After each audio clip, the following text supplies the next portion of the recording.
છત્રપતિ શિવાજી મહારાજ ભારતના મહાન યુદ્ધવીર અને દૂરંદેશી શાસક હતા. તેમનો જન્મ 19 ફેબ્રુઆરી 1630ના રોજ મહારાષ્ટ્રના શિવનેરી કિલ્લામાં થયો હતો. તેમના પિતા શાહજી ભોંસલે અને માતા જીજાબાઈ હતા. જીજાબાઈએ બાળપણથી જ તેમને ધર્મ, ન્યાય અને દેશપ્રેમના સંસ્કાર આપ્યા. શિવાજી મહારાજ બાળપણથી જ બહાદુર અને ચતુર હતા. તેઓએ યુદ્ધકલા, ઘોડેસવારી અને શસ્ત્ર ચલાવવાનું શિક્ષણ લીધું.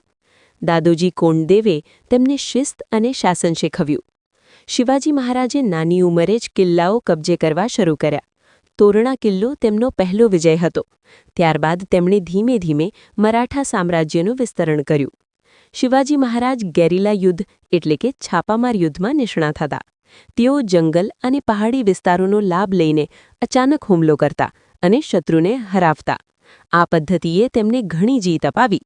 તેમણે સુવ્યવસ્થિત રાજ્ય બનાવ્યું, પ્રજાની સુરક્ષા પર ભાર મૂક્યો, સ્ત્રીઓનું માન સન્માન જાળવ્યું, ન્યાયપૂર્ણ શાસન આપ્યું, આર્થિક વ્યવસ્થા મજબૂત બનાવી.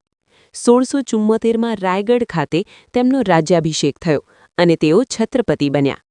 3 એપ્રિલ 1680ના રોજ તેમનું અવસાન થયું, પરંતુ તેમની વીરતા અને આદર્શો આજે પણ જીવંત છે. હિંમત અને આત્મવિશ્વાસ, બુદ્ધિપૂર્વક નિર્ણય લેવાની ક્ષમતા, દેશપ્રેમ અને ત્યાગ, ન્યાય અને માનવતા. શિવાજી મહારાજ એક એવા વીર પુરુષ હતા જેમણે પોતાના શૌર્ય અને સંકલ્પથી ઇતિહાસમાં અમર સ્થાન મેળવ્યું.